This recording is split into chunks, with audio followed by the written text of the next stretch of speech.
first of all with gold. So we've got an open position on gold at the moment. We've actually re-entered into this trade just yesterday at 1,200 US dollars per ounce after we took profit at the resistance levels at 1,219, around that zone, which is where we saw gold break out to for the January effect rally, where we bottomed out in mid-December after the FOMC statement, after the US increased interest rates. And with that, we've had a very similar move to what we saw back at the end of 2015 with this rally over January. And we've had a pullback.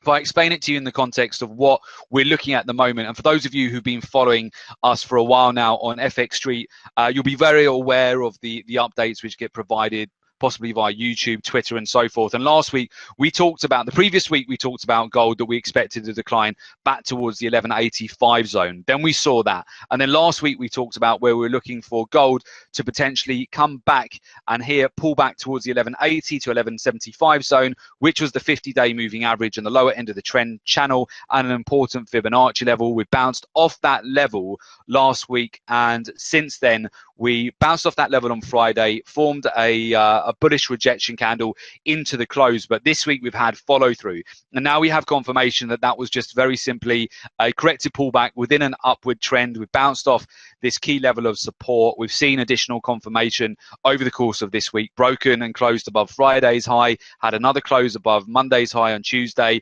On Tuesday into the close, we tested the upper end of this resistance channel here where we had a pennant formation, and today we've gone and done it. We've broken above 1,220 US dollars per ounce here for gold. A really nice basing formation. We've just hit the 100-day moving average, which is at 1,225 US dollars per ounce. A break above that, I see clean air up to 1237. Above that, 1250, and then above that, 1278. So those are the major zones that we're looking at on gold right now. If you go over and have a look at gold based on a weekly chart at the moment, you will see gold has now taken out last week's high and the week before that. You've got a classic V-shaped reversal pattern on higher time frames here, and I'm looking for higher prices here. At least a retracement up to the 50% Fibonacci level, which if you go back, you can just add that onto your charts. I'm sure a lot of you have got that added already who trade gold, but very simply go back to the lows here from the FOMC statement in December, the lows that we put in around 1,120 US dollars per ounce, and then stretch that Fibonacci retracement level up to the highs here over Brexit. We're found resistance. We've ricocheted between two levels around 1180 up to 1219. Now we're breaking out, and I'm looking for a move at least up to 1248 zone in the short term. How you want to re-enter this trade, of course, is entirely up to you. For those of you who trade gold, you might have a